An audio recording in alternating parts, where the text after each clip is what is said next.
अस्सलाम वालेकुम नाजरीन, उम्मीद करता हूँ आप सब खैर खैरियत से होंगे। तो आज मैं एक नई वीडियो के साथ हाजिर हुआ हूँ। आज की वीडियो का हमारा टॉपिक है शरबत इंजबार पर। तो आज की वीडियो में मैं आपको बताऊँगा ये किस किस अमराज के लिए मुफीद है। तो सबसे पहले ये बहुत ही ज़्यादा मुफीद है बवासीर के लिए। अगर आपको पुरानी से पुरानी बवासीर है और ख़ासकर बवासीर के साथ खून आता है तो उसके लिए ये बहुत ही ज़्यादा मुफीद है। और अगर आपको भी ये मर्ज़ है या आपके किसी अजीज़ को ये मर्ज़ है तो जुड़े रहिएगा हमारे साथ लास्ट तक।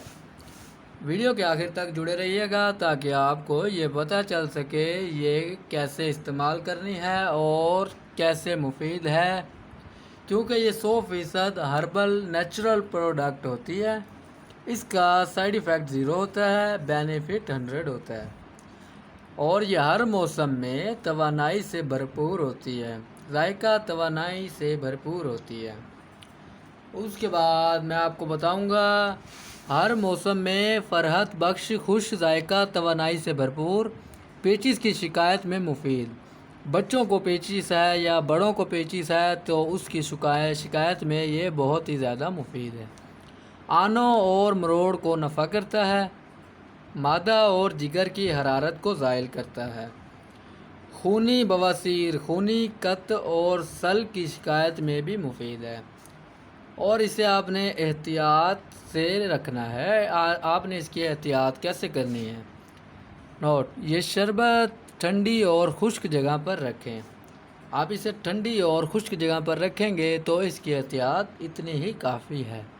इसके बाद मैं आपको बताऊंगा नोट, आपने ये शरबत ख़ास मुफरदात से तैयार शुदा है, लिहाजा इस्तेमाल से पहले बोतल को अच्छी तरह हिला लें।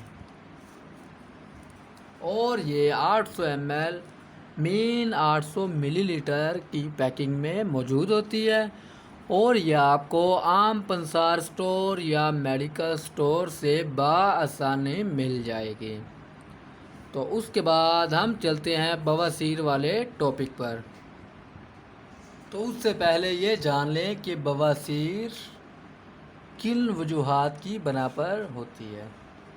तो ये अगर आप तली हुई चीज़ें इस्तेमाल करते हैं जैसा कि समोसे, पकोड़े, तला हुआ नान वगैरह, आप तली हुई चीज़ें यूज़ करते हैं तो उसकी बना पर ये बवासीर होती है। तो लिहाजा इन चीज़ों से परहेज़ करें और इन चीज़ों से जितना हो सके बचें। तो उसके बाद में तो जी ये होता है शरबत इंजबार। आप इसे, ये उमर वाले कंपनी का है। आप को ये अगर नहीं मिलता तो आप करशी वालों का भी ले सकते हैं, हम दर्द वालों का भी ले सकते हैं और अजमल वालों का भी ले सकते हैं।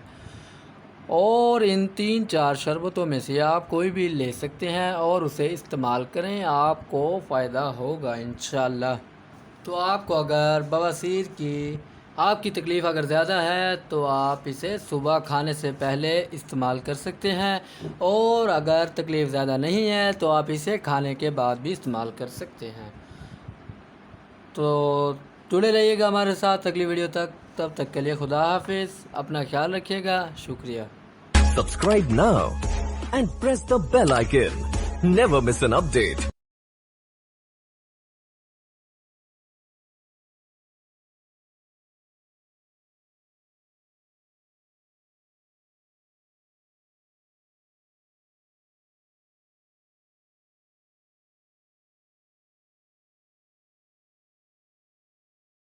Subscribe now and press the bell icon. Never miss an update.